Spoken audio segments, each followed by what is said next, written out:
to the Keelhauled podcast. I'm the voice of Sea of Thieves, and we've got a lot of Sea of Thieves news for you. So tie yourself to the mast and hold fast. Ahoy there, pirates! I hope you had yourself a good week and a good weekend. I know I did. This week, I'm joined by none other than Captain Deadeye Dray and Jeff the Brash from the Golden Sands Blogpost to talk about the Shrine lore that came in with Season 4, as well as some of the news resulting from Fury of the Damned event and some of the delays with that, and just some overall Sea of Thieves random speculation. So with that, let's get into it. But first, I want to thank the patrons who went over to patreon.com/Keelhauled podcast, just like you can, who are now supporting the podcast because they want to make sure that they are helping contribute to the podcast that I put out for it. It means the world to me that they are doing this because it helps pay for a lot of the software and the hardware that I've been using to make this podcast and helping take care of that. So I wanted to shout out Chateau Neuf, Cosmic Johnson, El Jefe Esteban, Trickster, Jabaro5, Akazia the Rogue, Lumpy SRQ, Dub Goose, Evil Morpheus, Xbox Mike 29, Munchie, Regis Stella, TN Professor, Vibralux, Big Bad Pad, Mina Fairy Super Pack, Davram TV, Fergatron, Skinny Matt, Straw Hat Connor, Windsor Chris, and Zam Wow. Thank you all so much for your support. Again, if you do so, I really appreciate it. You get your name shout out on the podcast. It helps pay for the software that I'm using. It helps pay for the upgrades that I've made this year so that I can help present a better podcast for you. So with that being said, let's get to the actual show. Welcome everyone to this week's episode of Keelhauled Podcast. I have none other than Captain Deadeye Dray and Captain, well, he goes by Golden Sands Blogpost on Twitter, but it is Jeff the Brash. Gentlemen, how are you two doing? Jeff, how you been? I've been well. I've been enjoying Sea of Thieves, enjoying the Halloween season, football season, all the good stuff. It's my favorite time of year. So yeah, I'm doing good. Awesome. And Dray, how are you doing? Welcome. Yeah, I'm doing pretty damn well as well. Thank you very much. I'm so glad to have you guys on. It's been an awesome season. We've had a lot of really cool content come in. And while I've covered most of the news side of things and some of the changes that have come with this season and the content that's come in, I haven't gotten a chance to dive into the lore. And I thought it would be a great opportunity to call on you two to help kind of bounce off theories and ideas with you to try and talk about some of the things that are going on in Sea of Thieves to make sure that maybe there was a thread of thought that I hadn't thought of. And I just wanted to get, because I have questions. As always with Sea of Thieves, it always feels like every time there is new content, it answers 2 questions and raises like 17. So I wanted to talk to you guys about what was going on with this. So, but first off, I wanted to talk to you guys about what you've been doing. So, Dray, you've had a pretty integral part into a pretty big reveal that came via the Merfolk's Lullaby recently. You've been working on the history of Sea of Thieves. Do you want to dive a little bit into what that's been? So that's kind of just sort of, been an ongoing project, and just the idea of there's no place anywhere in the Sea of Thieves community that really lays out what has happened in the Sea of Thieves in its history, in the bits of lore that we've got, and puts into sort of like a structure of a timeline, or even just gives all the information out there. There's still some more I've got to put in the timeline, actually. But yeah, it was just sort of like, here's a resource for people to be able to refer back to that is as accurate as I and the other people who have worked on it can make it to be. Yeah, as a general brief rundown of it. It's really great. This is over on Merfolk's Lullaby. I'm going to put a link to it in the show notes. And you've been working with Scullia. I can never remember. Yeah, like all the design, you got to give out a massive shout out to Scullia. That all the design and how it looks and functions is down to Scullia. They do brilliant web design work. Yeah, they really do. It's really fun to kind of just scroll through and kind of go through the rest of the history and even remember some things that were in the books and the comics that I honestly had forgotten about. Little interactions that I hadn't anticipated, but it's something that is still integral because you never know when it might get brought back up again in the game itself. Exactly. The stuff at the moment is sort of like just kind of there, as you can kind of then see, oh, there's these threads that have kind of been brought up during all the stuff that they've created so far, and you can kind of see, oh, it's going to be expanded on at some point. Obviously, the Flameheart stuff, that's all going to be really expanded upon at some point. So that section about Flameheart is going to get really robust, hopefully one day. That'd be really interesting to see how that then connects with other things. Right. Yeah. It's such an overarching aspect of the story of Sea of Thieves, and it feels like every update we're trying to see if there's something that kind of progresses it a little bit further. And right now, at least, it feels like we're getting this kind of smaller arc that deals with the history of Sea of Thieves in season 4. Which I think is a great opportunity for us to kind of talk about Merfolk Lullabies, the history of Sea of Thieves, and just kind of how that plays out. But I wanted to jump over to Jeff. Jeff, you're still helming the Golden Sands Blogpost. It's still one of my favorite websites to go to for news, along with Rare Thief and Merfolk's Lullaby. You guys have recently put out a really well in-depth guide for the shrines in this update. So have you guys been what have you kind of been working on outside of that? You got anything coming up? Not a whole lot. Well, we're basically just kind of when the new season launches, it's a big drop of content, both in the game but also in terms of the content that we're creating. Dray also helps me with that. So then kind of between seasons, we will sometimes do smaller things like during the Pirate's Life season 3. We did some fun little articles like our top 5 favorite Easter eggs and things in the Tall Tales, and but we kind of do that stuff to just fill the air and give ourselves a break between the big content drops of a season. Season 4 was a big one in terms of 6 shrines that had to be described. How do you navigate these dungeons? Where do you find all the journals?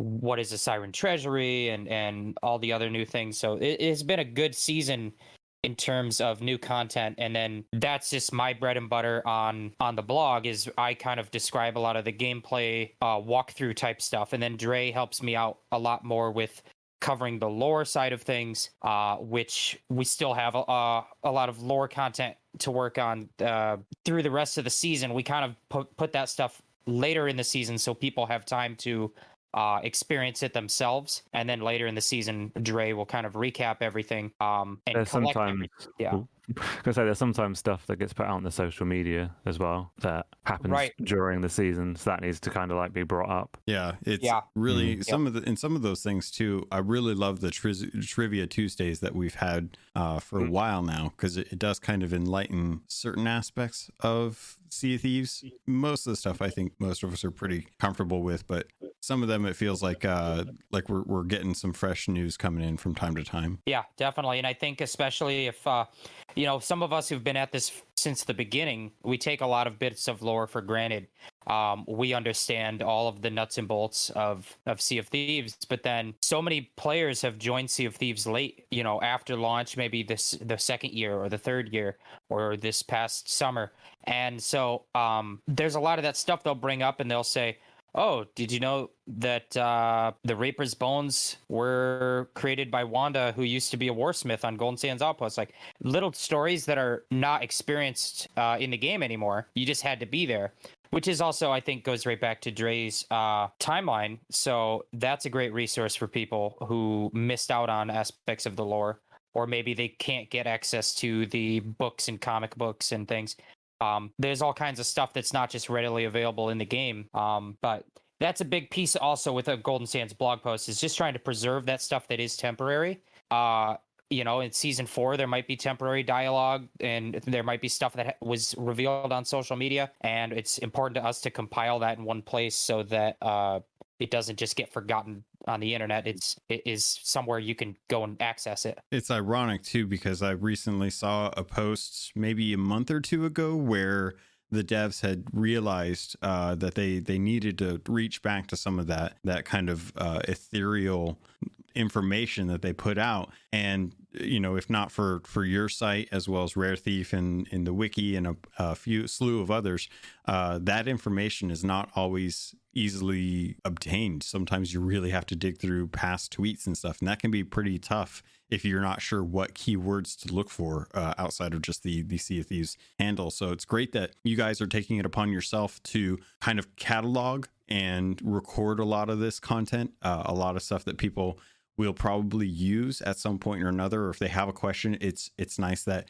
someone is taking the time to document all of this and make sure that it's time stamped so that we have proper listings for when things were introduced. I think one of the I can't remember who does it, but every season we get the new loading screen, and there's one Twitter account, and I can't remember who it is, but I think he always grabs no, Jeff, don't you do this? Don't you always grab yeah, I say, believe there is a guy on Twitter who does it as well. And yeah, on Golden Sands, we do have a post that we update every single season or every big update. Anytime they change that main menu title screen at the table with the skulls in the big game logo, and you can go back and on our page, if you're on our blog and you go to editorials, you'll find it on there.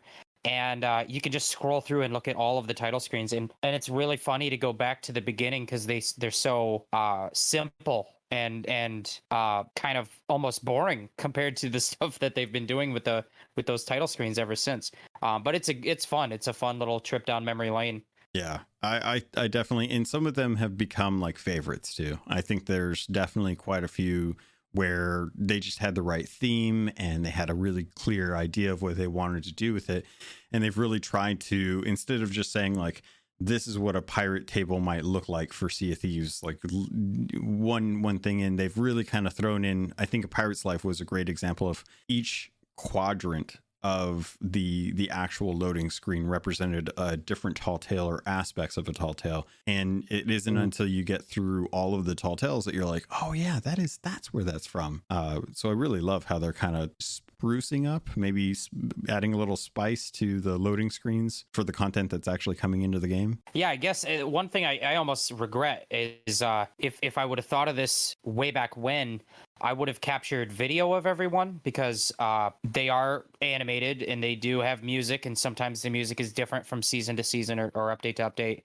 And I know, like, for example, they had the one for I think it was season 1, where they had chickens all over the screen. Yeah, they did. But it's way different as a static image than if it was a video, because the chickens are popping their heads up and looking around and clucking, and little things like that would have been nice to capture. Although I don't think they'd be hard to find on YouTube. If you go to anyone who is streaming something that season, you could probably see them booting up the game and see that menu.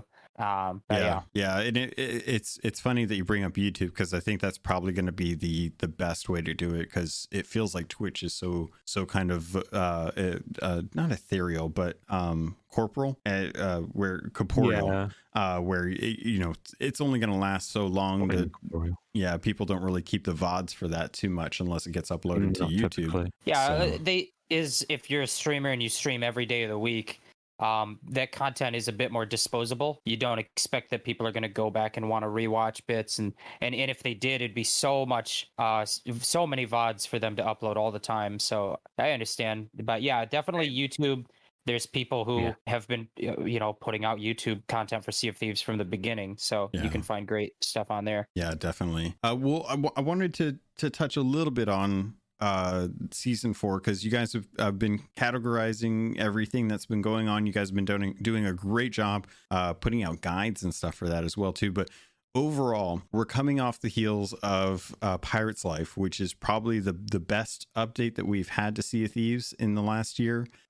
How are you feeling about season 4 in general, Jeff? I'm impressed with it, because I think that if they had told you, here's a Pirate's Life, it's massive, we spent most of our time working on this, and now season 4 is going to be a big step back, and we don't have a lot to give to you, it would have been understandable. They could have had a very small season. And I don't feel like what they have added is a small season.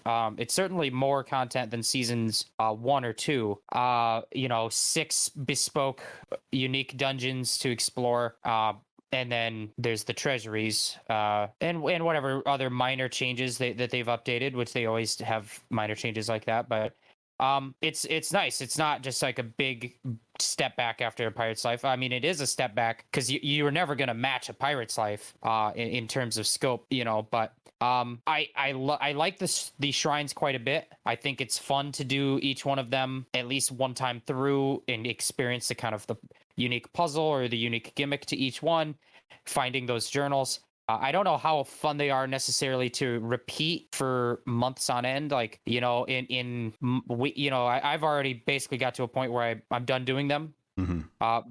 But I've done all of them a lot of times by now. But I think the one aspect they did that's the smartest thing is that the coral message in the bottle that says, you know, oh, if you get this voyage, go to this shrine, and then you can find a breath of the sea. That adds that little bit of extra push where maybe you've done all the shrines and you're bored of them and you don't want to do them anymore, or not necessarily that you don't want to do them, but you're not going to go out of your way to do them. Then you find this message in a bottle and it might motivate you. So that is what's kind of motivating me right now. I do want to get all the commendations for the breaths of the sea. On the flip side, the other big thing was the treasuries, and I'm finding those to be very fun, very repeatable. They don't get old. So yeah, I've been enjoying it. See, that's what I'm really curious about. And Dray, I'm very interested to hear your thoughts on this. We've had the shrines out for a few weeks now.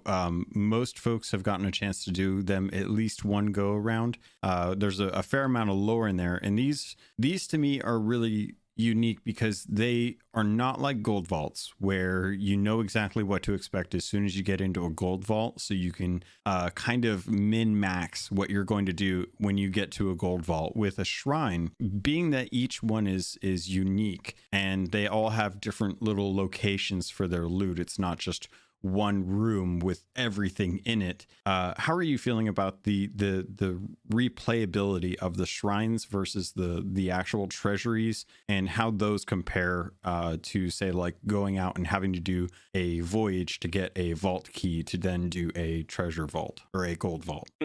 So my thoughts on like the shrines is they're really interesting and unique locations that I'm not really sure like if they're worth the gold. They're worth going into to explore and to experience and to learn the lore, and they are beautifully crafted. There are some of the most stunning locations in the game at the moment. But like, because you have to dive down and you leave your ship, I don't really personally feel that there's much value to do like an emissary or to raise the emissary flag. Like if you're doing a gold vault, you're going to go out and you're going to raise gold hoarders because you know you're going to get loads of treasure and probably hit grade 5 really quickly. But with a shrine, it's much more riskier. You would have to leave somebody on the ship to stay on the ship to look after it if anyone comes after you. And you're not necessarily sure what kind of loot you're going to get down there. Sometimes you can get some really good loot. Other times it might not be as good. So it is all about kind of like getting those breath of the seas, getting those coral message in a bottle quests, voyages even, and going out with those. Whereas the treasuries, I feel like you can kind of go down there and know what to expect, and maybe you want to raise an emissary and do those.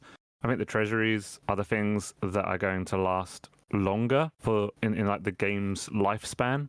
The shrines have a really interesting opportunity to maybe be woven into voyages or tall tales in the future, and I think that's probably where they'll go with that. That's where I'd probably plan to go with them personally. But yeah, I think the treasuries are comparable to gold vaults, but the shrines themselves are very standalone. They're very new locations that you probably will want to just go down there every now and then, but probably not every time that you play unless you get the coral message in a bottle. You know, I would add to that. I think that there's a lot of value in having a unique experience, even if it isn't something that you can repeat 100 times.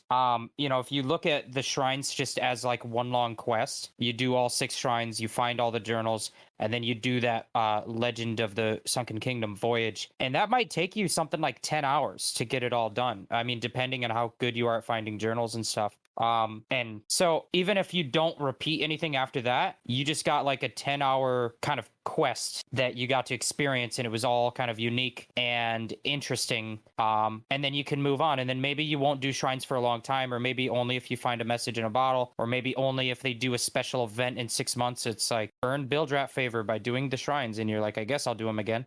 But you know, even if you never repeat them again, I think it was a fun one-time experience that was worth doing. I think that's how a lot of people treat the tall tales. They only maybe will do them once, and it's still worth having them in the game. Jeff, I think you bring up a point that I hadn't really considered. I think it's both a blessing and a curse that Sea of Thieves doesn't charge for content updates. Everything that they charge for is all cosmetic. Because I hadn't thought about the fact that we base a lot of the updates on how fun they are, what they bring to the table, both figuratively and literally, if you're throwing down voyages. And with what you say is what I would guess is pretty accurate. I would say I probably got at least 10 hours the first run worth of content from this update. I've spent more money. I've spent actual money on indie games that lasted less time and didn't fulfill me nearly as much. And maybe that is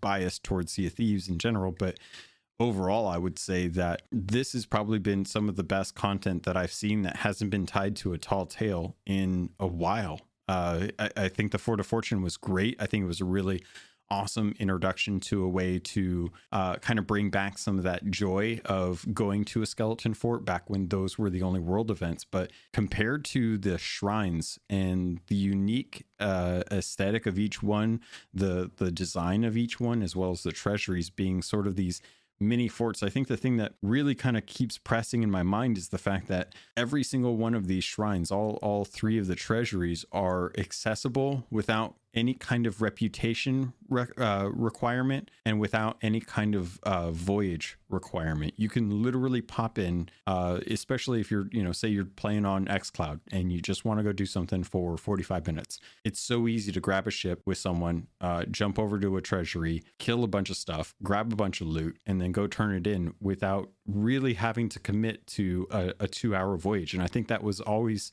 been the issue with Sea of Thieves. Is Sea of Thieves has always commanded a large amount of your time when you do want to do something of value. And I think the shrines really take an opportunity for us to reevaluate how we approach each voyage, especially if you don't necessarily have a whole lot of time.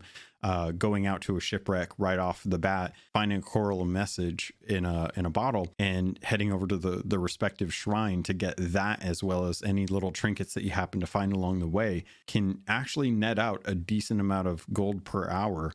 Or gold per minute, depending on if that's the thing that you kind of look for in Sea of Thieves, without really having to commit a whole lot of time. Do you agree with me on that, or is that just kind of my feelings on it? I do, No, actually. Now you brought that up. Yeah. Oh, go ahead, Dray. Yeah, sorry. Now you brought it up. It's like the 6 shrines, unless somebody is already there and done them or whatever, they're going to have loot in them. You can't say the same about going to a random island and knowing that there will be definitely loot there without a voyage. So in that way, hopping into the game saying, I just want to get some quick loot. If you go to the nearest shrine, there's going to be some loot down there. There's going to be a bit of a challenge to get to that loot and some puzzles and all that. And then you got loot for your time. You haven't had to go out and buy a voyage. You haven't had to follow any additional steps. You've just gone to this location that is there. You might know how to do it, you might not, but you've got loot for your time, and it's protected loot as well, which is kind of interesting. We haven't really spoke about the storage mermaids. Yeah, I was going to say that literally that is how I have been playing the game through a lot of Season 4, is quick in and out. Like I'll hop in the game and sail to the nearest treasury, and then I'll just do the treasury, get the treasure, sell it, and then hop off the game. And it's taken me like 30 minutes, maybe 45 minutes. And especially early on in a season, I like to play like that because I'm watching my renown go up, and these are still pretty new experiences with the treasuries. I find this treasury super satisfying because you grab like a trident of dark tides and you get to blow up gunpowder skeletons and stuff, and it's just really satisfying.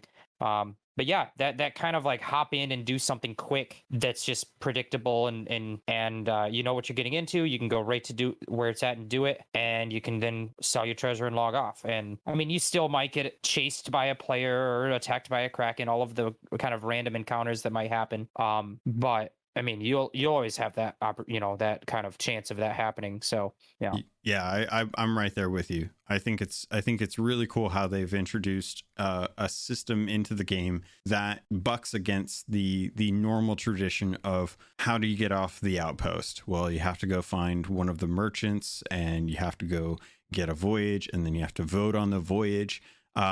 There's a lot more agency now with these shrines and these treasuries on how do you go and get a relatively decent amount of loot in a short amount of time, which is why I kind of question, if this isn't the better way to go about creating content for Sea of Thieves. I love the idea of crafting narrative into voyages. And I think the gold vaults, I think the ghost ship voyages, and I think that the Lost Merchant voyages are exemplary of that style of crafting lore and narrative into what you're doing, as opposed to here's an X marks the spot on an island, go dig it up. You don't know who it belonged to. You may know who it belonged to, but the names themselves don't impact you the same way. It's like, okay, well, we had a ship out there, it got sunk, we still need that manifest because it's important to our trade route system, and we need you to go out and get this if you don't mind. And hiring a mercenary to go out and do that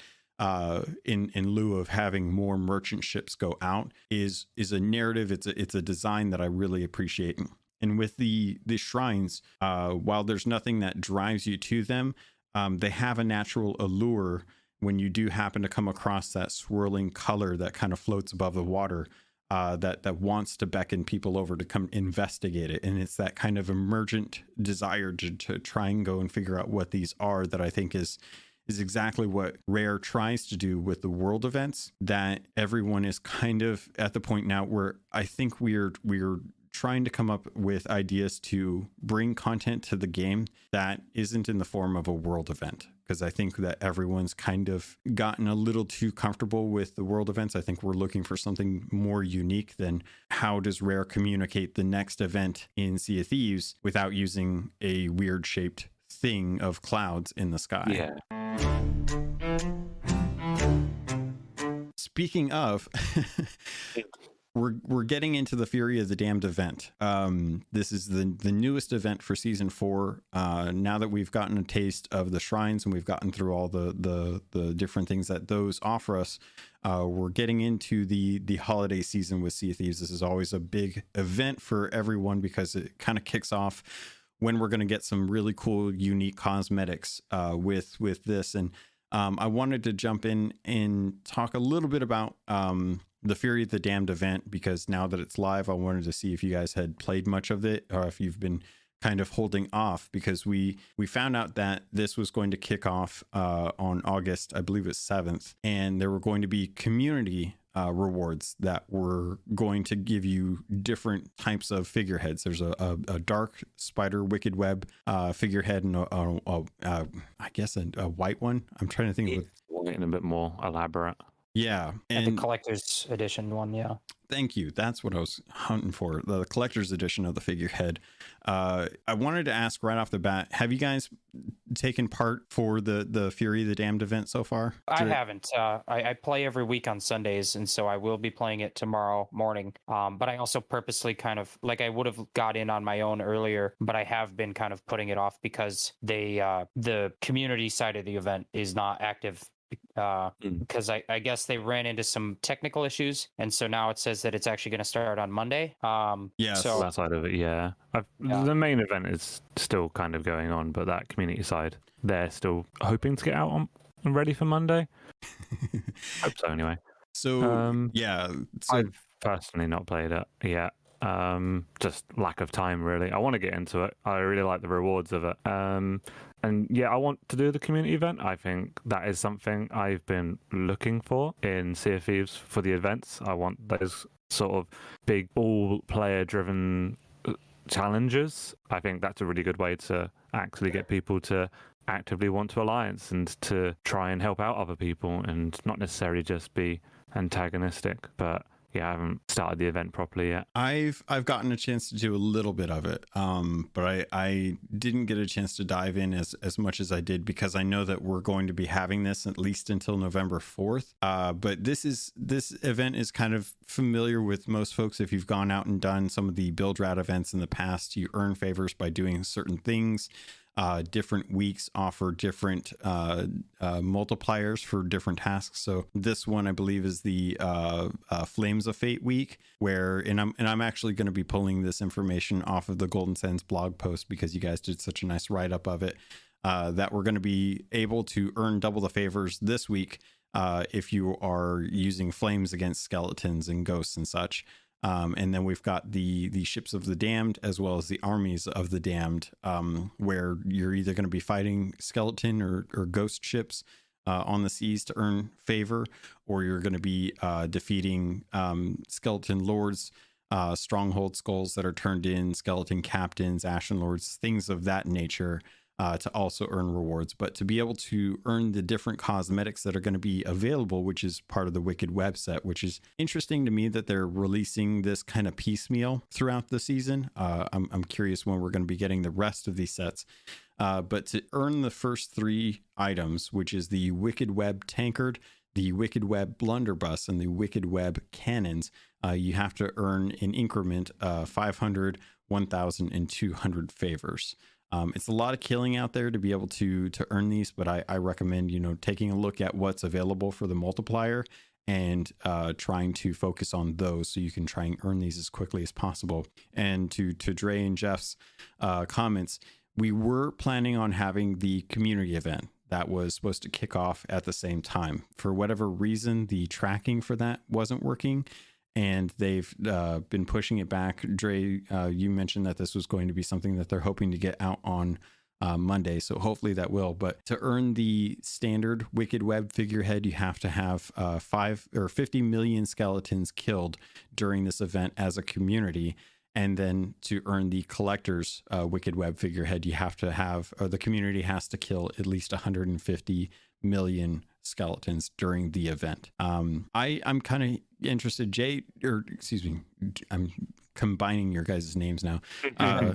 Dray, how do you feel about them kind of chomping up the set and putting it throughout the season pass as well as the event, and not really giving us a clear idea on when we're getting the rest of it? What stuff were you missing for the set? Is it just sort of like ship pieces and stuff? Well, the whole clothing set is in the season track. Yeah. Yes. And then there's just like a figurehead, cannons, a tankard, and blunderbuss. Something else, Yeah. isn't it? Yeah.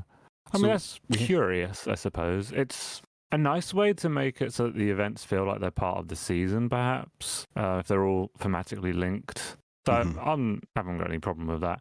It makes it a little bit more interesting than it just being something that's pieces of a different set that hasn't got anything to do with, I don't know, the season or the event itself. Because these are a little bit more Halloween-y, I suppose. Yeah. I mean, last year's one was the Soul Flame stuff, so that's quite hard to follow up on, but... And I think Some that's of the other available now events, too, yeah. right? Like The Soul Flame stuff. yeah, I think that's through commendations now. Yeah, I got, I think not that long after the event from last year, that all got put into the Pirate Legend hideout stuff, or it might have been at the start of season 1 that it got put in there. But yeah, Yes, it's all behind commendations.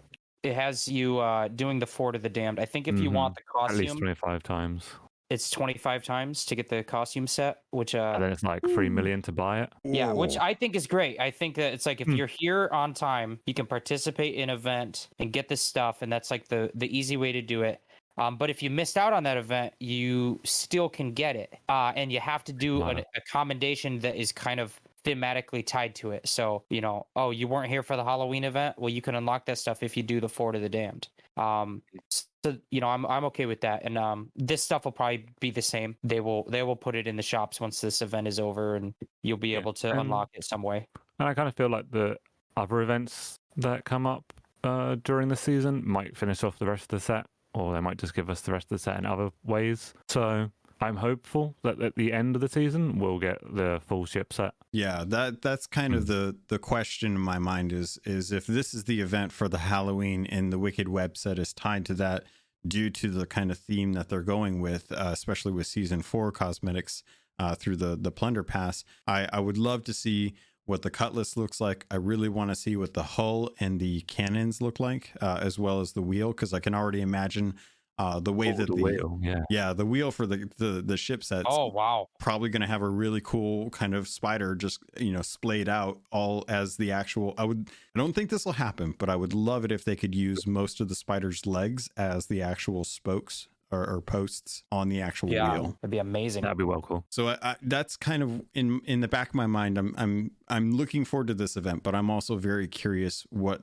the rest of these cosmetics are going to look like and how we're going to acquire them. So I love this, that they do these build rat adventures this way. I think this way is a lot more natural than having to go out and look for specific tasks. I think things like when we were going out and delivering not storage crates, the crates. Rag and bone. Yeah, I kept wanting to call them storage crates.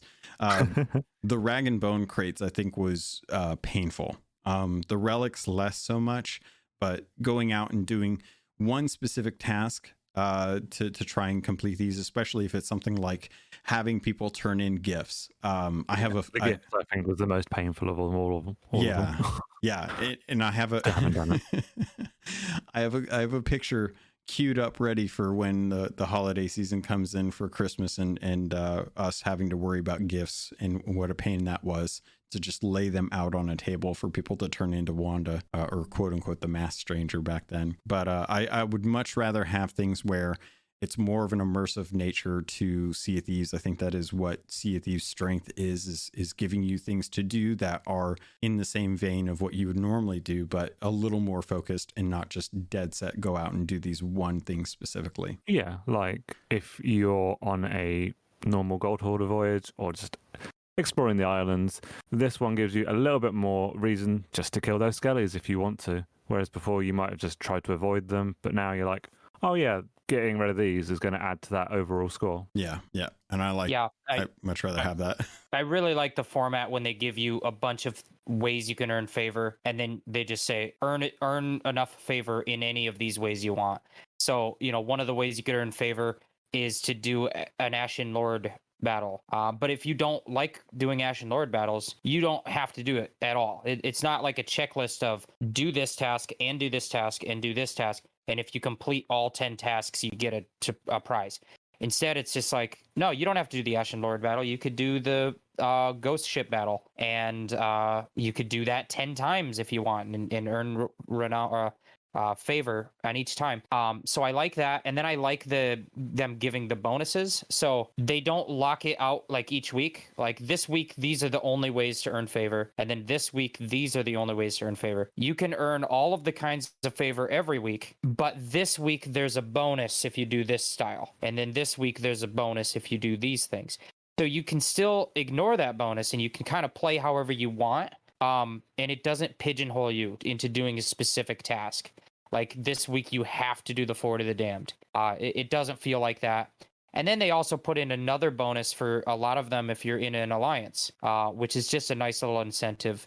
Get some alliances going and get some more intrigue. I mean, alliances add a whole lot to the game, in my opinion, because forcing players to interact, not forcing them, but encouraging them to interact, always creates the best stories, even if you end up betraying each other, or if you don't end up betraying each other and you end up just being friendly. Like those are the kinds of things that turn into stories. And if there was no alliances, then every interaction would be like, I'm either going to sink you or I'm going to run away or I'm going to avoid you. And there'd be no story to tell, Yeah. So I do enjoy those bonuses that they've put into it. It's a long stretch from where we came from, where the first opportunity for us to really engage with this was having to find someone before alliances were a thing, convincing them to meet you down at one island, where you then both had to take a song to a specific location and engage with the event that way. The tools that have been put into the game currently facilitate that exact same style of gameplay in such a smoother aspect, where it's still rewarding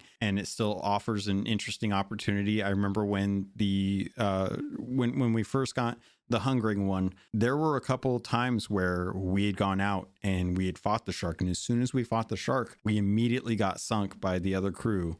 or at least attacked by another crew that was either nearby or the ones that we were with, because they just wanted to be that type of crew. And it was really fun. It was really, really fun to still know that regardless of the situation that we're in, we're still all working towards the same thing. And we got the rewards. And as soon as we got the rewards, it turned into a huge battle. And it was, them versus us at that point. A lot of that can still happen now, but at least with the tools that we have, you're not penalized by having someone try and mess you up during these type of events. These events you can achieve with people or without people. If you do it with people, there's a chance for betrayal, and I love that opportunity because it gives players the tools, but doesn't tell them how to use those tools. It just tells them that there are incentives to doing it the way that it suggests, but it could very much be a bait and switch. And I love that opportunity because that's kind of what Sea of Thieves is you're constantly pushing and pulling against what people's intents are going to be.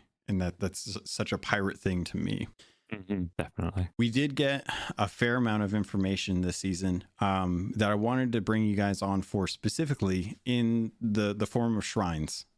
We've gotten a ton of lore that's been explained. Most of this is building off the back of A Pirate's Life, with the 2 tall tales that we got regarding the Sunken Pearl. And oh my gosh, I'm just blanking on the Tall Tale 4. What was Tall Tale 4?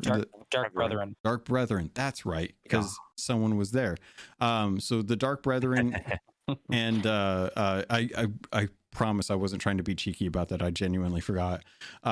Those 2 tall tales introduced sirens into the game, and we had sirens kind of emergent, but we finally got the backstory as to all of these cave paintings and wall paintings that have been up and around the world forever. Ever since the game came out, we've seen merfolk, but we've seen bad merfolk, and we always just kind of referred to them as the bad merfolk.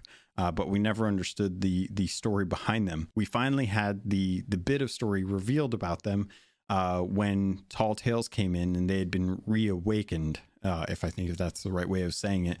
And as a result, we've subsequently had to deal with that in the Sea of Thieves probably forever at this point. I don't think there's ever going to be a way to put them back to sleep, even though that was one of the things that actually happened. But in this season, we now have these shrines, and each shrine, each of the 6 that are out there, have journals in them, each written by a unique person in Sea of Thieves from their perspective.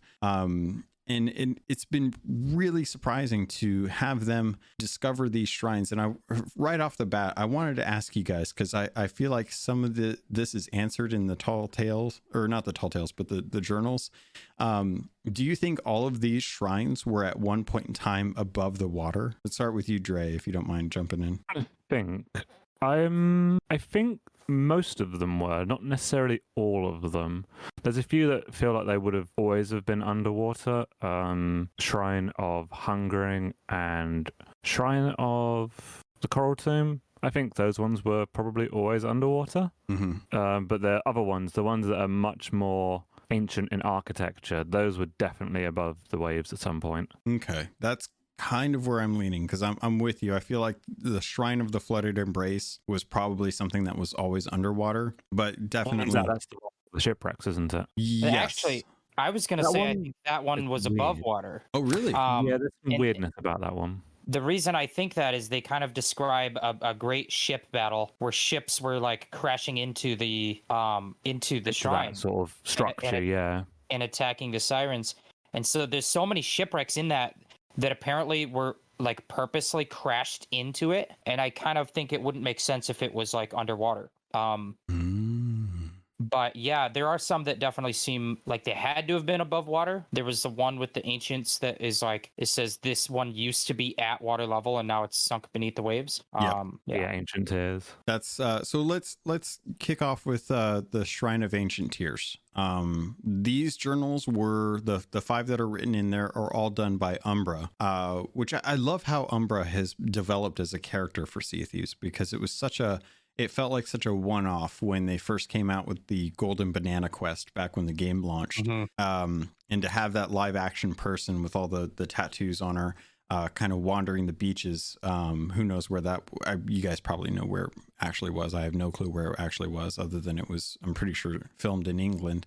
But this one is really interesting because this one, to me, speaks to the thing that really kind of has been in the question in my mind of what is up with the what is up with the Silver Blade, because it was brought in with Tall Tale 2 and it had a new captain after it had been reconstructed by the merfolk, and the new captain found it without understanding the history of the ship. To kind of start off, how did you guys feel about the Silver Blade being brought into the game in the way that it did, Jeff? No.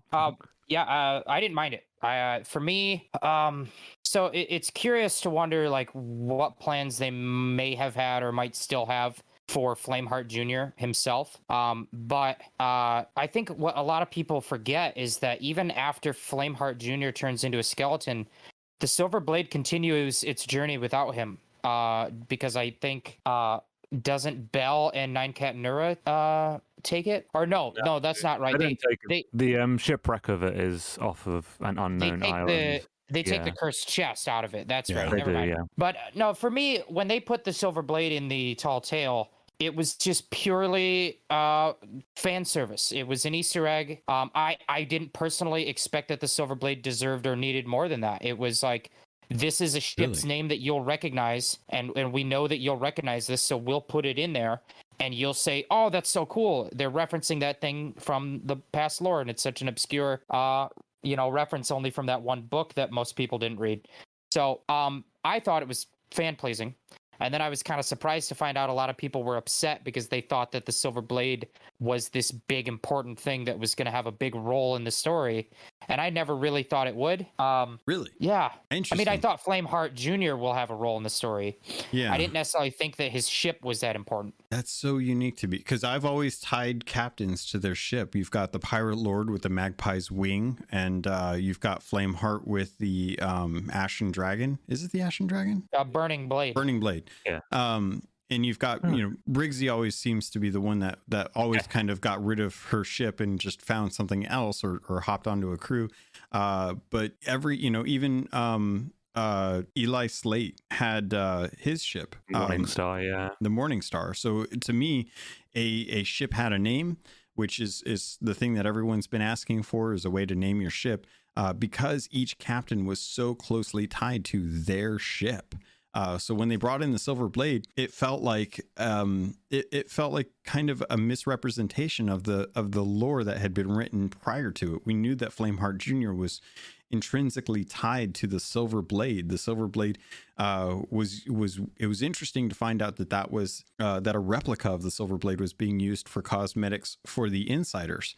So when the Silver Blade was coming to Sea of Thieves, I was like, well, they're finally going to tease out the thing that Mike has said forever ago about how Flameheart Jr. may actually be in the game already, and we just don't know it. To me, it's so bizarre, because at that point, like, why would you bring in the Silver Blade if not to queue up this story about Flameheart Jr. and why he's so integral to hopefully the future, why it's so interesting to tie, like, you're bringing in the captain and you're bringing in this character, but you're not bringing in all of the characters from Athena's Fortune, or not Athena's Fortune, A Tale from Sea of Thieves book. And I can understand why you haven't brought in Nine Cats Nura and Diving Bell, because they're kind of a pair, they're a couple, and you want to kind of give them a moment to themselves. But to bring in part of the Silver Blade but not address Flameheart Jr. in any way, even mention him, seemed really odd and out to me.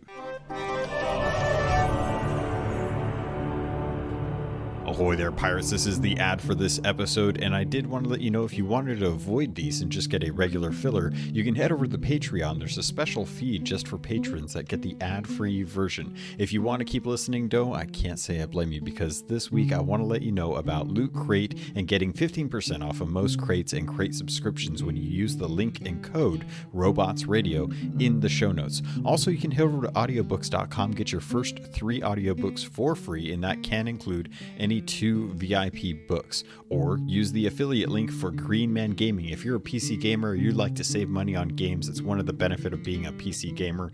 Head over to Green Man Gaming. You can get codes for Steam, Epic, any of the different stores that they have deals going on. They have deals going on all the time, and if you plan on buying there, please consider using our affiliate link. All of that goes straight to me through the network. Thank you all so much for everything that you do to support this podcast. It means the world to me, and I continue to try and improve the quality and content for you. With that, pirates, let's get back to the show.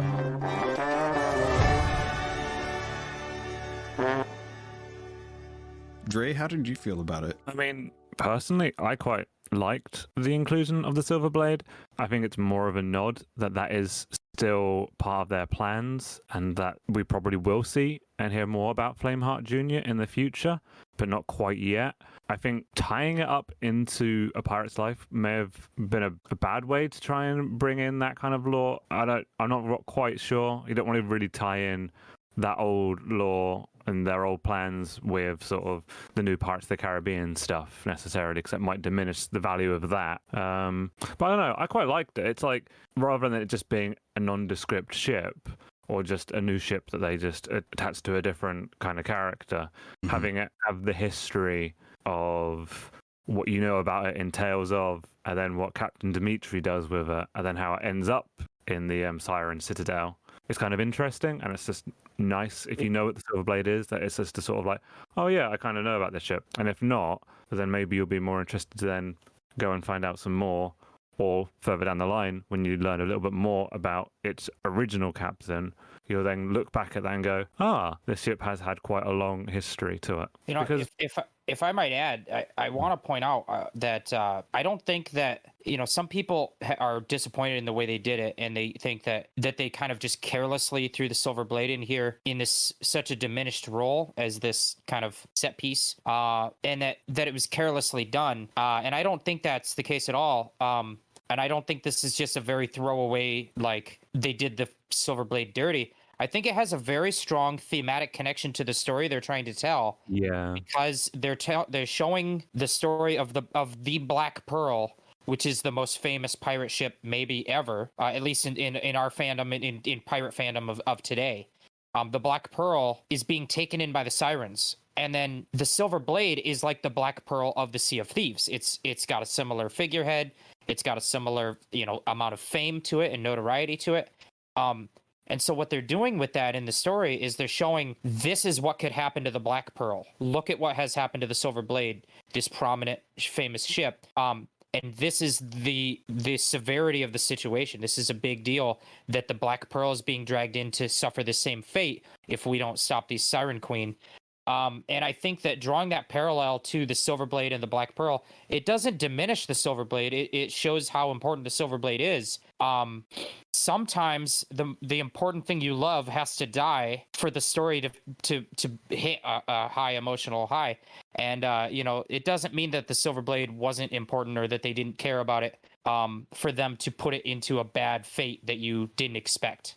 It actually raises the stakes of the story, because you're like, oh, we don't want the Black Pearl to suffer this fate. And like, this is the fate that all of these merchant ships have suffered since they started going missing, because the Sirens are now a scourge on the seas. I think it lends a lot of weight to that tall tale. I'll be honest. The thing for me was, and I want to clarify a little bit, because I'm coming around on your approach to this, because originally for me, it wasn't necessarily that I felt that the Silver Blade was kind of a throwaway, that they weren't adding any kind of prestige to its introduction into the game itself compared to it just being from the books.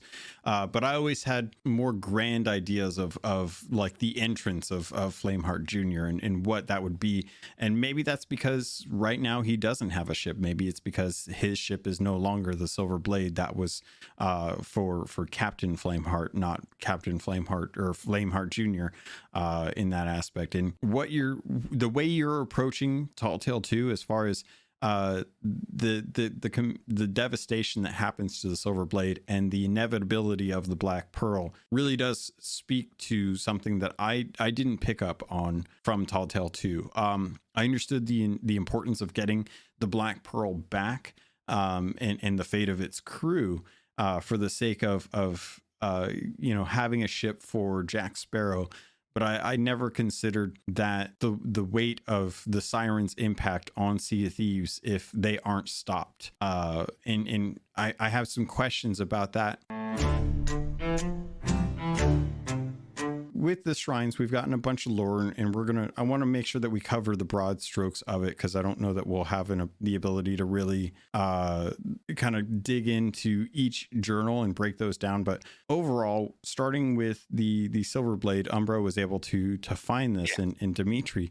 How did you guys feel about the Umbra shrine or the Umbra journals and her kind of finding this mysterious shrine and realizing that Dimitri was the one and his crew was the one to find this chest of everlasting sorrow? I mean, we kind of knew about that from Dimitri's journals in the Sunken Pearl. This one just gives another kind of aspect kind of as to how long it's been since they went missing, sort of thing. Mm-hmm. Because Umbra, I don't know exactly when this journal that Umbra wrote was written. There's no kind of like real set time scale of when any of these journals are. I think they're all different times, different time periods. So Umbra's one's probably kind of recent. So to say that the Silver Blade was going around doing stuff and then went missing for a couple of months kind of suggests that, the Sirens have been awoken for quite some time, ever since like the lost shipment stuff. It's lost shipments, isn't it? Mm-hmm. Yeah. So I think that's an interesting aspect to it. I quite like that she's got more stuff to say and that she's still exploring the Sea of Thieves. There's also just the general joy of her going around exploring new places and finding new information and new stories. But yeah, to get that kind of solid confirmation about where the Chest of Everlasting Sorrow came from, what's in the Chest of Everlasting Sorrow, and just Dimitri and his crew's sort of encounter with that is quite interesting. So I go ahead, Jeff. I was just going to say, I think that the Silver Blade becomes a shrine to the Chest of Everlasting Sorrow, which is essentially like the most revered object by all of the Sirens, because the Siren Queen loved the Siren King, or the Sea King, or the warrior, whatever, the guy who turns into a merfolk, and he loved him so much. Like, this is like their most revered object. And it's such a tragic story. So the fact that the Silver Blade becomes the shrine to this item actually makes the Silver Blade even more important. It's like it had this importance because of Flameheart Jr., but now it has this importance as being like a literal like holy place to all Siren kind. And so when we step on there and fight the Kraken, which they also revere and worship, we're basically committing like grand sacrilege against the Sirens. Like this is the most insane thing we could do to Sirens. Obviously we're doing it to defend ourselves. We put our dirty pirate hands on the chest, and then we also just scar the Kraken. And then we sell the chest for like a couple thousand gold. Yeah. The irony being is that if the gold hoarders are still ferrying gold to the gold hoarder himself, wouldn't it go right back to the gold hoarder? Or do you guys think that we're not giving gold to the gold hoarder anymore? You don't know where any of that's going anymore. It's hard to say. Yeah. With the vaults, they were kind of, with the vault voyages, they were kind of saying like, oh, ever since the gold hoarder died, we're not going to Tribute Peak anymore. We've been throwing our gold in these vaults. And so I'm curious kind of how much they're still working for the gold hoarder. Yeah. Makes me wonder if someone else, maybe Humphrey, becomes the new head of the gold hoarders. And I feel like he is definitely high up in like the Brotherhood. Mm-hmm. It does actually come into the lore this season, because the Legend of the Sunken Kingdom voyage is it starts off with the gold hoarders. You get a note from Humphrey, and the note is talking to a scholar, and Humphrey says to this, he says the boss. It's like, this is the boss's orders, but they don't say who the boss is. Mm-hmm. So maybe they are referring to the gold hoarder, and the scholar is hiding these keys and hiding this forbidden chest so that people can't get into the ancient tomb that contains the ancient warrior that's at the end of that voyage. Obviously, these are big spoilers if you haven't done the voyage yet. I hope you have. But yeah, it's all tied into the gold hoarders, and I find it really interesting. I think that the Gold Hoarder himself must have been brought back to life by the Sirens, because he seems to have some manner of coral curse. That is, he's coral on his body, and he summons ocean crawlers instead of skeletons when you fight him. Yep. That is exactly what I've been thinking about lately is that I think it's interesting that we are taking the curse of the chest of everlasting sorrow to the Gold Hoarders, who, as far as I can see, is still working for the Gold Hoarder, even if he's brought back in this, because of the Sirens. He's part of the Brotherhood. He's all curled up, like he said, and I think that's very, very spot on with how I've been coming across it. I want to kind of break this down by history, starting with the ancients and the warrior, who has been the one. So maybe I'm jumping ahead too far, but the ancients had a warrior, and the warrior fell in love with this mer queen for the time being. Yeah, it is the sea queen that's like referenced elsewhere. Yeah. So with that, their love was kind of forbidden, and she wanted to be with him. He wanted to be with her, and we found out some really interesting stuff about the actual mermaid and siren gems. Dray, do you want to jump into a little bit about that history? You comfortable with that? Yeah, I think so. So break down what the mer gems are and what we kind of what was kind of revealed through these journals. So it's mostly for like Duke's journals, if I remember rightly. He's the one who kind of talks about them, which is kind of funny, given that he's the one who started getting us to smash those statues. So we kind of like learn a little bit that so it's kind of I'm thinking where to start with it, because you kind of like got to think about the Whispering Plague. Let's start with kind of the design of the mermaid gems and what's in them. We kind of found out that they have a magic to them. They have a magic. I'm not sure if it's necessarily from the mer themselves, or if it's something that the ancients imbued with, or if it is their own mer magic. But the mermaid stones the mermaid gems are a source, a point of magic for the mer that they can do stuff with. In particular, it's given that these mermaid gems were used by the then Siren Queen. So the Sea Queen became the Siren Queen. And then, as kind of a revenge for everything that happened to her people and the Sea King, she takes the mermaid gems and starts trapping ancients into them and using their power to twist their forms and create the ocean crawlers, so that she can fight against the ancients on the lands.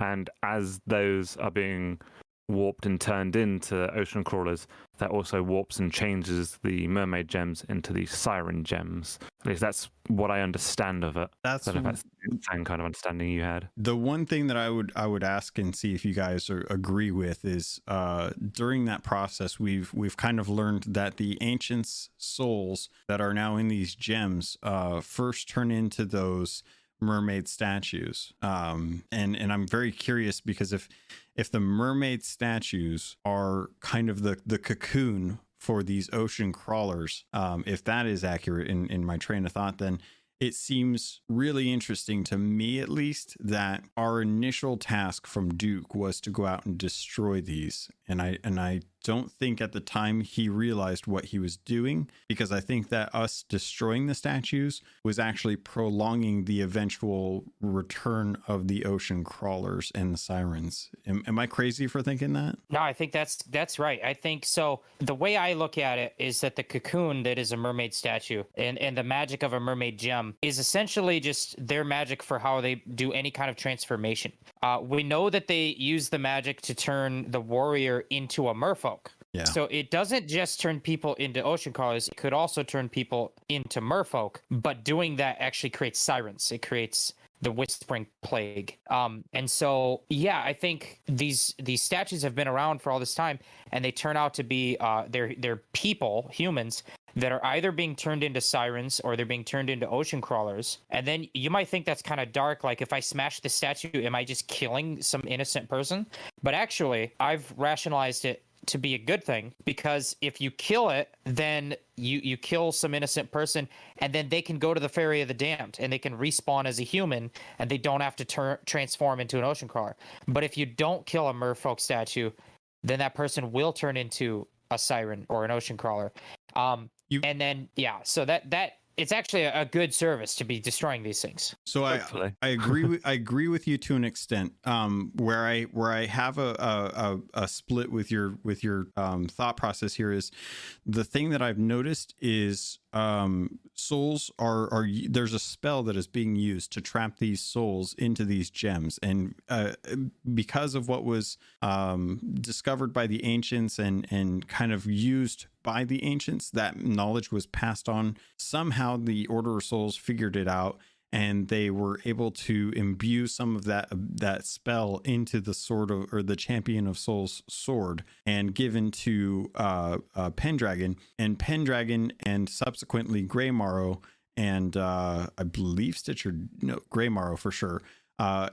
They've learned how to not only trap souls but extract souls. So I agree with you that removing the gems from the statues is a positive thing, because you're essentially keeping sirens from being born or ocean crawlers from being born.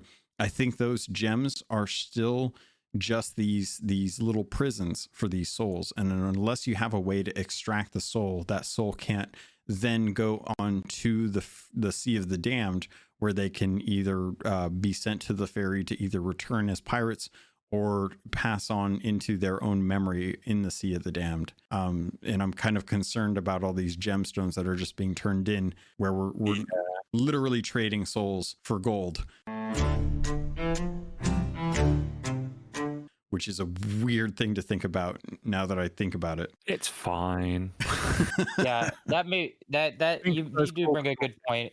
And that may be the case. I think we can say for sure that we stopped the transformation, though, at least. Yes. Because if a transformation had taken place, then the mermaid gem would have turned into a siren gem, which is what drops when you kill a siren or when you kill an ocean crawler, because they I view it like a mermaid gem is almost like a battery, or like a radioactive chemical that they're using to power a process, and then once the process is done, it has now degraded and it has become a different radioactive chemical. Like it is transformed into a different element. So you transform the gem down into the mermaid gem has become a siren gem. The process of using its fuel has transformed it into this other thing. So that's kind of what the siren gems are, which is an interesting bit of new lore for that. Science is just magic we understand, right? Right. Yeah. Basically, yeah. I'm very curious because you bring up a couple interesting things, and one of my questions, without getting too sidetracked, is do siren souls go to the Sea of the Damned when they die? What happens to their souls? Comes to the souls of anything else, I suppose, on the Sea of Thieves. I think death is very strange on the Sea of Thieves. It isn't you're gone and you're gone for good. You can come back. So perhaps it is the same for sirens. Maybe they do go to the Sea of the Damned and can come back in their own way. I mean, we have merfolk in the Sea of the Damned. Are they actual merfolk souls? I'm very confused about this. Or are they just the memories of merfolk that are being manifested through our subconscious? Because the Sea of the Damned is confusing. True. It's very confusing. That is, yeah. I would love to have you guys on for a whole episode where we dig into the lore about the Sea of the Damned, because that is a cacophony of really big thing about the Sea of the Damned. I'm really curious about. Yeah, I have a lot of questions about that. But okay, so we know that the Sea Queen turned into the Siren Queen because of the magic that she tampered with when she was using the mermaid gems and the power that is their soul, their life, their song, to transform the warrior from the ancients into the Sea King, or the Siren King. And they were in love for a while, and this caused a huge rift between the merfolk and the ancients, and the siren and the merfolk themselves actually split into two sects. So we go ahead, Jeff or Dray. Sorry. I was going to say it's less a split between the merfolk and the ancients. It's more that it potentially went well to start with because you do have Sea Queen and Sea King. So it kind of implies it did happen and then it was a gradual loss of their song. Yeah. And then they got exiled, which is then what caused like the split between the Sirens and the merfolk. The merfolk probably still worked with the ancients, and the Sirens themselves probably hated them for that because I believe the ancients took them away or exiled them. We do know that the merfolk and the ancients worked to bind the old mother, and that happened after the Sirens already split off. Because when it happened, it pissed off the Sirens. Yes. Because the Sirens began to kind of worship the Kraken, and then that's something I really like about the Siren lore is just little things like how the Sirens and the merfolk are on complete opposite ends of the spectrum. Sirens worship the Kraken. The merfolk feared the Kraken and wanted to bound it. Sirens will drag your ship down to the depths and sink it, but the merfolk are the ones that will restore your ship when it does sink and bring it back to you. So this just like this perfect opposite ends of who they are. I like how balanced that is. We're seeing a little bit with that in pirates currently too. Right now we have the pirate lords in the pirate legends who are out there, building alliances, having adventures, creating stories, things like that. And we have the Wanda sect, which is now the Reaper's Bones faction that are trying to deny gold from Flameheart, trying to deny victory from Flameheart, trying to promote murder and death in the Sea of Thieves. And now we have these two kind of stories where the Siren King had the Siren Queen had the Siren King, and his death was the result of a war between the Sirens and the Merfolk paired with the Ancients. And now we have the Flameheart who discarded Wanda and her love for him, and now as a result we have this rift between us versus Flameheart and the Reaper's Bones. It's a weird triangle of combat that's kind of emerged in both of these stories.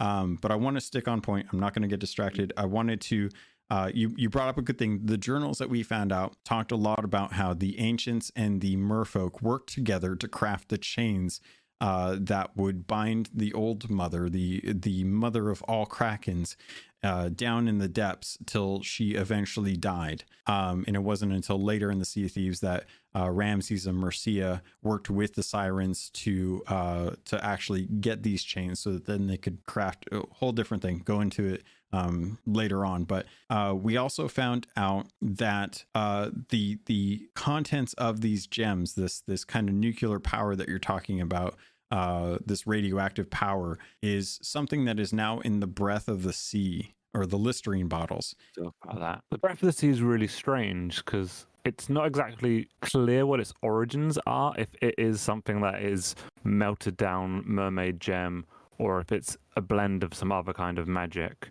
or what it really kind of does. It seems to be like the concentrated essence of whatever the magic is that is in a mermaid gem. Whatever the magic is that the gem creates, a concentration of that magic is in the breath of the sea. And that is how the ancients were able to craft these breaths of the sea as like super weapon. Like, this is super magic, way more concentrated than a gem. And the warrior at the end of the tomb, not the warrior that became the Sea Queen. This is where it gets confusing. Okay, because there are two warriors. Let's break this out. Because there's two warriors that are talked about in the journals. One is a result of Larinna's quest of the Legend of the Sunken Kingdom, where once you get this voyage from Larinna, you'll go to the Gold Hoarder. He'll give you an enchanted compass. That enchanted compass will send you out to an island to dig up a coral chest, or a chest, and that chest has 3 locks, each resulting in a trip out to a different shrine where you get keys to unlock it. Once you get it, it unlocks a tablet that you then take to the Shrine of Ancient Tears, if I remember correctly. That one. Yep. And this item that you stick in one of the actual kind of I can't think of what the word would be for the thing that you stick it into. I don't know. It's like a table kind of plinth thing, isn't it? Yes, ritual table. Yeah. Yeah. It opens up an area that has been kind of blocked off since the beginning of this season, where we didn't know how to get into it. And inside there is a tomb, very akin to Flameheart Jr. And this tomb has a skeleton on a similar plinth table, if you will, and this skeleton is covered in coral. And this skeleton is referred to as her and she was considered the warrior that came in the same way that I think of Neo as being the warrior that came for the Matrix. This warrior was the one that, if the Siren King was the start of the war beneath the waves, then the warrior that we see in this tomb is the warrior that ended it. She's the one that brought the sleeping or the resting of the sirens. Am I forced them into the darkness somehow? Is that pretty clear? That's how I think it is. I agree. I think essentially they use the breath of the sea, which is some kind of concentrated mermaid magic, and they must have done some kind of ritual or something with it, but they are able to put all of Siren kind to sleep. As a result, that warrior gets cursed with the curse of Sunken sorrow, and is that tomb becomes her resting place. And we're not supposed to get in there, because what happens in any movie when you enter a forbidden tomb, you get cursed. So that's how we get the curse of Sunken sorrow as players. I actually love that, because it's kind of the first time that they've given us a curse where it feels like we actually got cursed by entering that room in a way that makes sense in a story, instead of it just being like, you complete a commendation and you get a reward. Can I push back a little bit on that? Oh yeah, go for it. Technically, you don't get the you don't get the curse, the gold curse, unless you've beaten the gold hoarder and entered into his cursed chambers. And based on any fight that I've done with him, I've never not been knocked into a pile of gold. So that's true, but you have to do it 5 times. So I guess the logic there is that the first 4 times you did it, you just got lucky and didn't touch any cursed gold. But the 5th time you do it, no, you definitely touched some cursed gold this time. That was that. I hate to nitpick, but that was one of the times where because I had that same thought process that you came into. I was thinking about the same thing, and I was like, this really does feel like the most immersive curse that we've gotten, even though I hate it, and I'm the outlier on that. I do think it was the best way to bring in the curse, and I love Rare's approach to doing tall tales or things like this. They've really kind of honed in on how do you reward players without dragging them through the same content over and over and over again, to the point where most of them don't even want to do it because it's just such a hefty task. But I don't want to get into too much of the nitty gritty about that. I had to bring that up though. But yeah, I love that this tomb kind of brings about possibly a way to kind of quell some of the issues with the sirens right now, because like you mentioned, we have these breath of these Listerine bottles, and first off, the fact that they're uncorked scares the bejesus out of me, and that you can take them underwater and the little smoke still comes out of them. It's weird. But the fact that we open up the tomb, we have the curse of coral now, and we have these Listerine bottles. It is very strange to me that we wouldn't kind of go forward, take the next step in what's going to happen, like how we're going to deal with this. But at the same time, do you guys think that we've killed the Siren King? Or Siren Queen? Do you think that the Siren Queen is out of the picture now? I think she's still alive. Like I said earlier, death is strange on the Sea of Thieves. So I think her rage isn't going to let her just go that easily. And within the breath of the sea, we might actually have an answer to her problems, perhaps. Also, I don't know if you were going to bring it up as well, but you mentioned earlier about Pendragon and his Sword of Souls. No, go for it. Well, like, we've got Pendragon now. She doesn't know of any way to bring back the Sea King from the cursed chest, but Pendragon may potentially with his Sword of Souls. It might be a more powerful kind of magic that may be imbued with whatever is in the breath of the sea.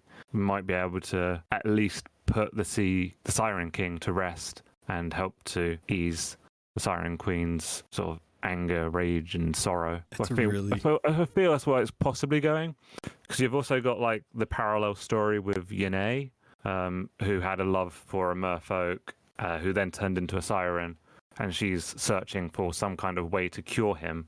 I think the thing that she is looking for is implied to be the breath of the sea, so it might actually be the cure for them. Yeah, maybe. What makes them worse? Who knows? I think you're spot on with that idea, actually, and I'm glad that you brought up Yene, because it's something that has kind of been brought up because of the Dark Brethren tall tale. That felt really kind of odd that was a story that was being brought up amidst. Yeah, it was a strange place for it to be. Exactly, which makes me wonder if you're right about this. Is that there's a reason why it's brought in. It's a Chekhov's gun situation where we know that gun has to get fired at some point in this story.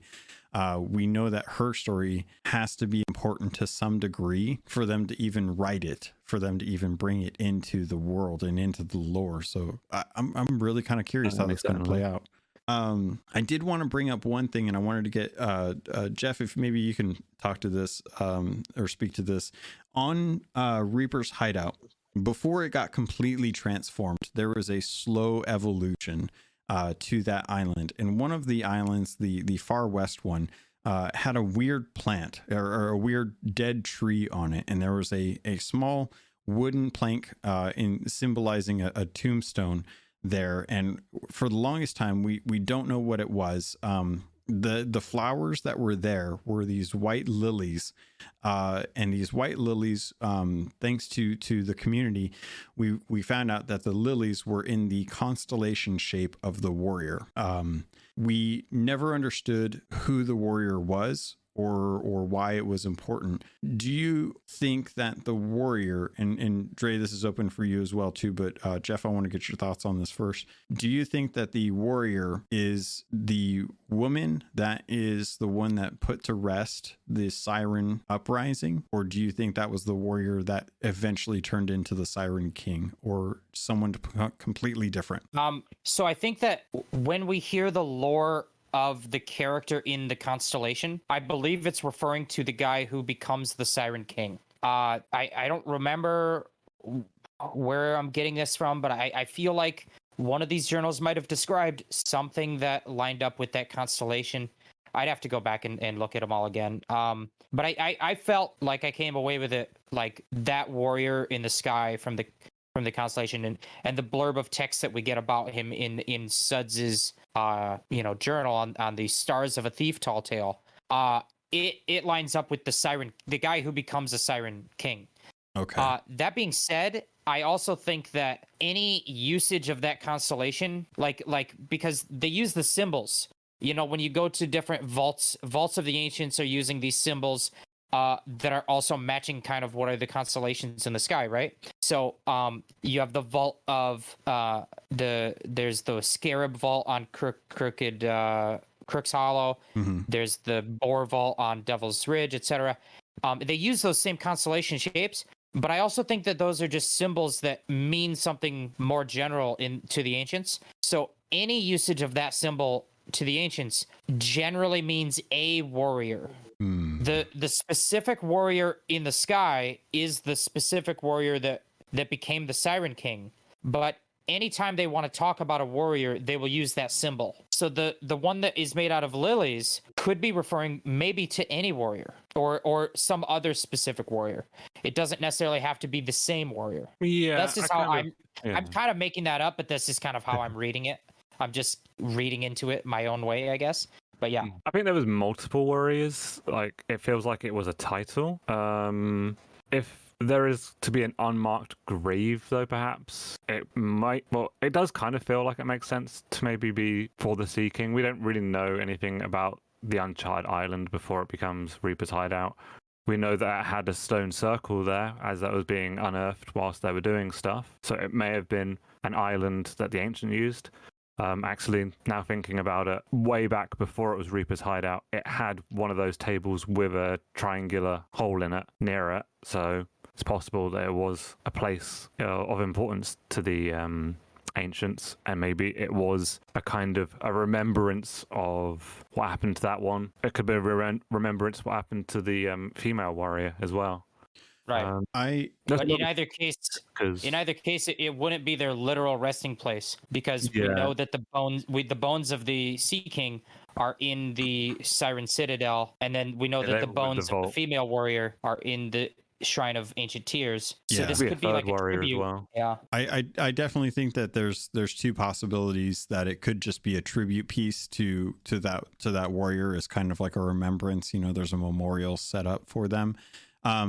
I did some digging while you guys were talking, and I wanted to bring this to your attention because I wanted to point out a couple things and see what you think, if maybe this is just correlation or not. But in the Stars of a Thief Tall Tale, the book has the constellations in it. The Great Warrior constellation, the blurb that it has for that says, "Thirsts for war still lives on ... So if that is true, if this is something, because I've always had this theory that the Siren King was Flameheart, which I don't know I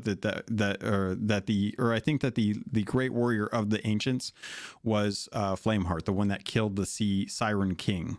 I don't have any proof for that, but my theory is that he had a time, because Dray, you brought this up. Death is strange in Sea of Thieves, and I genuinely don't know when Flameheart first entered the Sea of Thieves. Could have been well before before Ramsey came in. Could have been during the time of the Ancients. I genuinely don't know. He looks like a pirate, but then again, if you want to pull in vampires can look like anything because they live forever, and they take on the aesthetic of the times that they're living in, because they don't want to look, unless it's a TV show that I'm not going to bring up, but they TV show. Yeah. They would look however everyone else looks like, because they're not going to walk around looking like an ancient during a time when there's a bunch of pirates walking around. So the Great Warrior thirsts for war still lives on. To me, it's kind of interesting, because Wanda was in love with Flameheart. Wanda started to repurpose this island, which had ancient stuff in it, and she created the Reaper's bones.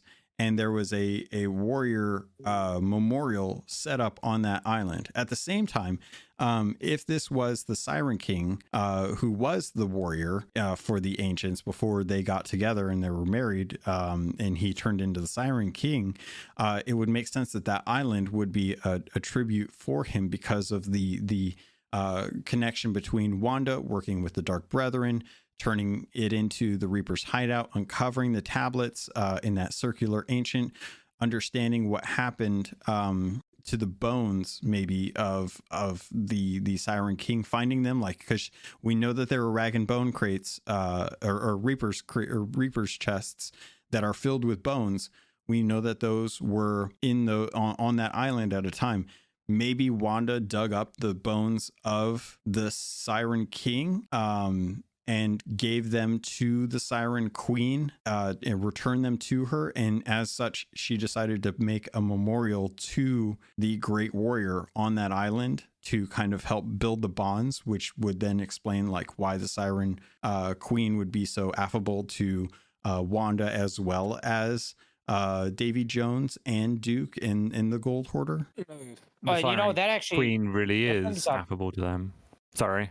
No, that brings up a point where you bring in Wanda. I never really thought of it like Wanda having any kind of interaction with her relationship with the Sirens, but it would make sense because of one thing.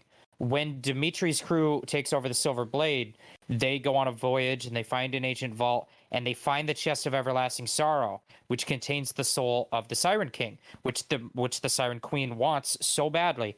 And as they go out, they eventually get taken into the sea by sirens, scratching at their hull, making them sink, and then taken into the Siren Citadel. But what those journals also say is, up to that point, before they get sunk by sirens, they're being relentlessly pursued by skeleton ships. And the journals that were written by Wanda in the Dark Brethren tale describe about how she is still commanding the armies of skeleton ships. So that would make sense that Wanda is trying to get the Chest of Eternal Sorrow. She doesn't get it because the Sirens end up getting it. But was she trying to get it to help the Sirens? Or was she trying to get it to maybe have some leverage over the Sirens and say, look what I have, we can work together if you do what I say, or who knows what her plan was. But it definitely seems like she might have been involved with that. Yeah, the other thing I was going to mention is that the bones of the Siren King are found with the chest as well. So right at that point they are in the possession of the Sirens. Were they found together, or were they found? They were found at the in the vault. Yeah, same time. Well, we know that they're in there when we get there. We don't know how they got there. they were on the Silver Blade. So when Dimitri finds the vault with the chest of everlasting sorrow, there's also got the bones of the Siren King is in there as well. I guess I didn't remember that it mentioned the bones. No, they're in there. Okay. I'm gonna. I mean, it still is kind of a possibility that Wanda knows the history of the Sirens. She probably knows a lot more about the Sea of Thieves than most average people. There's also the general. We do know that she did dive the ocean to find the wreck of the burning blade. So maybe in her time searching for it, she may have dove in and found Siren. And the time between her being Wanda and her coming back as the masked stranger. Who knows what she could have discovered or found out. You just touched on something, Jeff, that she did find the silver blade. So if the skeleton was the burning blade, you're right, it was the burning blade, wasn't it? Shoot. Yep. Dang it. Well, but I mean, it was in the Shores of Plenty. We don't know if she found it at that point. She could have possibly found the silver blade. I'm scrubbing through the journals from the Second Tall Tales, Sunken Pearl, to see if there's any mention of bones. And so far, I haven't found anything. So I know that they did find. They did find, because it says here, let's see, with tough luck, bone brains keepers out here on the sea, we lured them past one of their own forts and left a few gunpowder barrels bobbing. That gave us a chance to get away, but since then we've spotted 2 more skeleton ships, both of which made a beeline for us. Can't be a coincidence. Whatever we've got on board, the Skellies clearly think it's valuable. Time to head out into open waters and work out what to do next. Go ahead. Okay, so there's something else I want to mention about, like, the Skellies going after the Silver Blade in that situation. Mm-hmm. If you cast your mind back to Sea of Thieves' social media stuff that they were doing with the skeleton language, all of them refer to the Silver Blade and what the Silver Blade potentially had on board of it. So they were definitely looking for something or knew about what was happening with the Silver Blade. Definitely. Or going on with the chest of everlasting sorrow. Another thing to draw a connection between Wanda's Skellies and the Sirens, and this is also a connection between Wanda and Davy Jones, the Flying Dutchman. What is the first time we see the Warsmith? On a skeleton ship that rises out of the depths of the sea. All skeleton ships spend most of their time under the ocean, which is also what the Flying Dutchman does when it rises up to the surface. So you would think if Wanda and her ships are like under the ocean and they rise to the surface, maybe they have found these Siren structures because they're spending so much time under the ocean. That's a really good point. And then that would point. kind of explain how they kind of learn about this and maybe decide to help the Sirens. Yeah, I would not be surprised if Wanda's fleet was crafted by the Sirens and she supplied the skeletons with the Reaper's bones, or the Reaper crate, Reaper's chests. And Reaper's chest, yeah. And the ships were on supply by the Sirens, and the reason why there's so many galleons and sloops is just due to the nature of when brigs were introduced into the Sea of Thieves. And that's why maybe we haven't seen skeleton brigs yet, is because there haven't been enough sunk for the Sirens to be able to start building those up. But galleons were plenty. Yeah. I love this. I love this train of thought. But I did want to wrap it up because we've been going a while and we've had some technical difficulties along the way. So I want to make sure a lot of this is actually recording as opposed to just gibberish on bad corrupted data. I love the idea. Sorry. I was going to say, like, any other kind of prominent lore bits and ideas that you kind of really want to try and address. I feel like we've covered a fair amount of it. We talked about the involvement with the gems, the war between the Sirens and the rest of Sea of Thieves. We've talked a lot about the Siren King, the transformation that he had with the Siren Queen, their love. We touched on the warrior and the 2 different warriors that we've had. And I did get my crazy theory about Wanda finding the Siren King's bones and putting up a memorial while she was creating the Reaper's bones hideout, and then connecting that to the sirens. Jeff and Dray, you guys have brought some awesome thoughts and conversation to these ideas. Thank you so much for that. Was there anything that you guys can think of off the top of your head that we didn't cover that were in the journals? That's something really interesting I found. I can't remember whose journals it is. It's in one of the journals of the shrines. They mention about how when the ancient king heard that the warrior was trying to find a way to become a merfolk, that they sent the high priest to try and stop him. And high priest was a master of potion and poison brewing and stuff like that. And so they created a potion that changed their voice to sound like the Sea Queen, and then tried to poison the ancient warrior with a arrow. If you go back to some of the stories from Stars of the Thief, there is a story in which the snake constellation tries to poison the ancient warrior, but the warrior was too strong and flung the snake into the heavens. This is an interesting parallel that kind of potentially suggests that these constellations, these characters, may have also been ancients or people, because the snake would have been, in that case, the high priest, which kind of made me then wonder, like, you've got other characters like One Eye the shark. Was that somebody else, another kind of ancient who used to go around spying on people, or was a messenger? Yeah. I mean, you've also got the stuff about Sea Queen breaking her promise with the Old Mother. Was Old Mother an ancient? Was the Kraken originally an ancient? Which is a crazy theory, but no, they do say that the Kraken is her daughter, but I felt like that was figurative. But maybe the Kraken is actually a daughter. I don't know. I mean, the power of the gems is, Jeff, as you mentioned, something that transforms people. I think it's a pretty good theory. I like it. You brought up the constellations. One that I found that while we were talking about the warrior, the one of the crab is called the courting crab.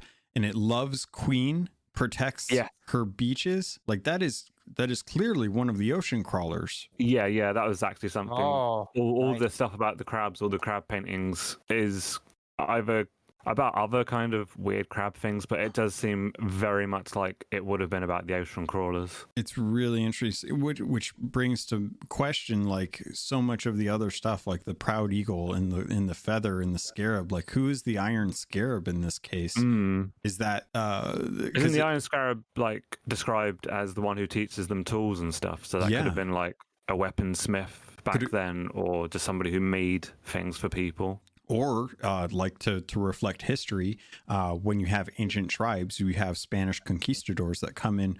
They are iron gods compared to the tribes with their metal, their plate metal. Maybe iron scarabs were pirates at the time. They brought in weapons that they gave to the tribes to teach them how to build better weapons. And then talking about conquistadors, if you look at the design of the sort of skeletons that you see around in the shrines, they're all kind of wearing sort of outfits that are reminiscent of that kind of conquistador style. I love this. If Mike and the team dug that deep to really tie in some of these things, there's so many questions that I have with this, but I really do love this, and trying to look at some of these constellations and see if, now that we have kind of a better understanding of what happened back during the times of the ancients, I'm still very curious, like what happened to the ancients? Was it just the shroud? Was the shroud the thing that got rid of them? Did they leave? I think that did. There's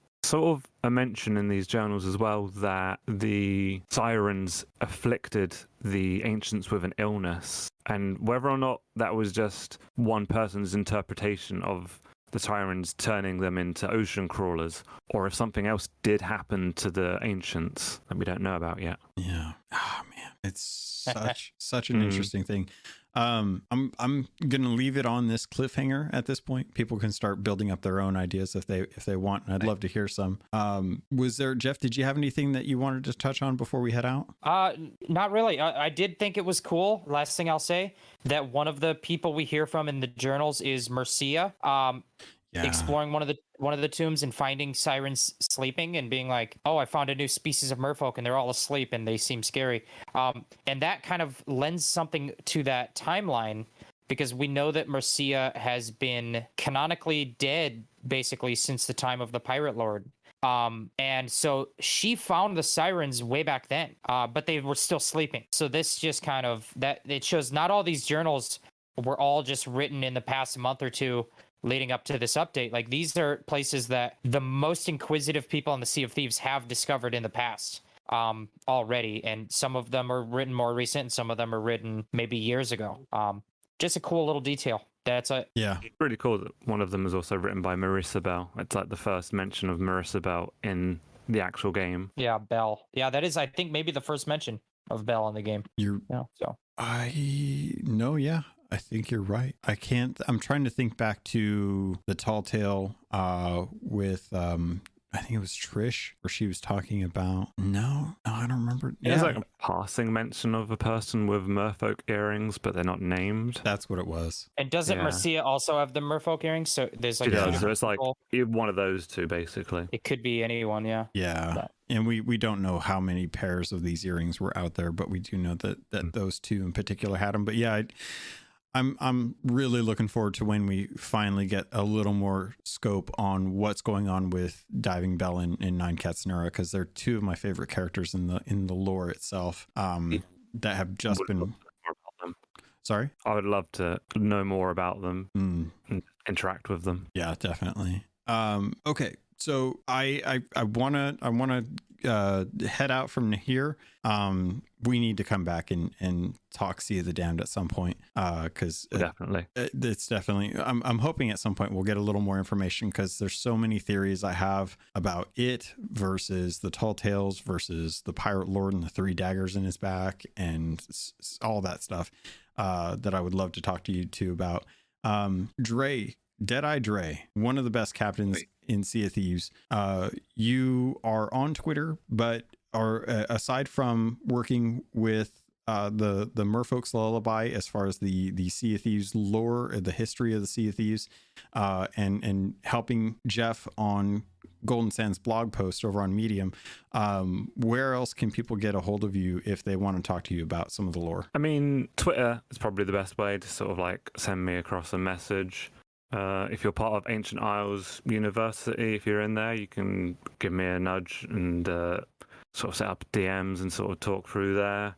They're probably the best places if you want to go and reach out and talk about it. I kind of start streaming over Twitch at Deadeye Dray. If we do a Sea of Thieves streams, I kind of do want to try and dive into lore wherever I can.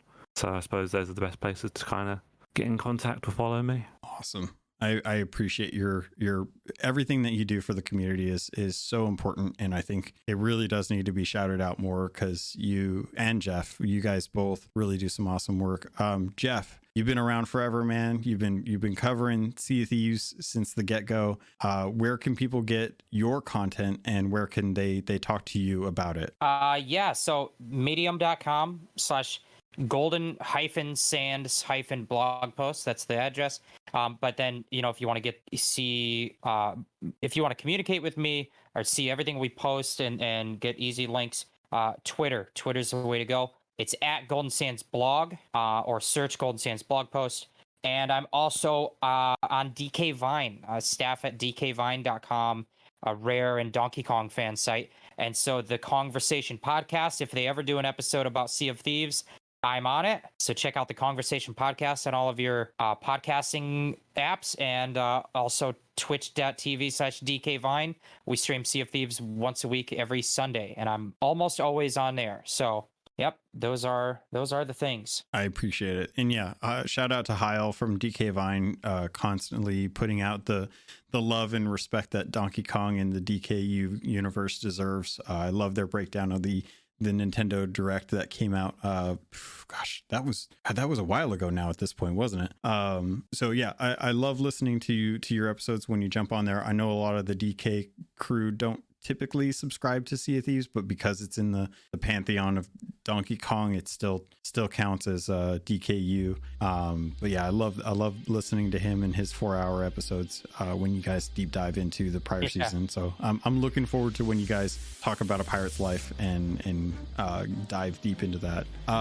I think that is going to do it. If you're listening to this still, congrats. You made it through the technical difficulties, which hopefully I will masterfully edit out, and you'll get just a nice chunky little 2-hour episode. But Deadeye Dray, Jeff Onan from Golden Sands Blogpost, thank you so much for you two joining me this episode to dive into the lore, to cover the news, to do everything that pertains to Sea of Thieves. It is an absolute pleasure. I love talking to you two, and I can't wait till we do it again. So thank you so much. Thank you for having us on. Thanks a lot. It's great. Awesome.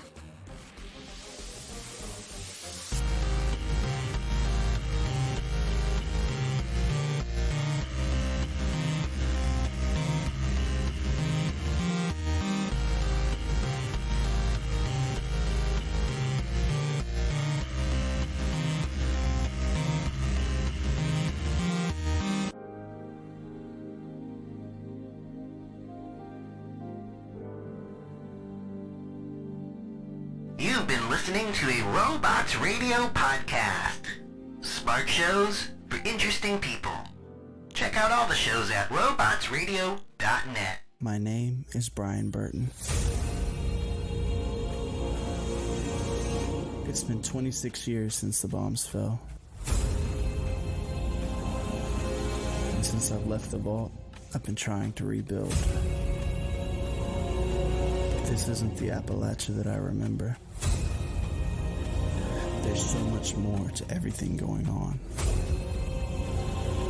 And I promise to find the answer. So if you're out there, if you're listening, just hone in on these coordinates. Remember, there's a place for you at the end. Omega. The Omega Broadcast Fallout Story is available on iTunes, Spotify, and many great podcasting sources. Hey there, my name's Jameson, or Big Cat, And I am Brenna, or Mother Goose. and together we are the hosts of the DL Weekly Gaming News. Each week, we bring you the top stories from last week, as well as something you might have missed.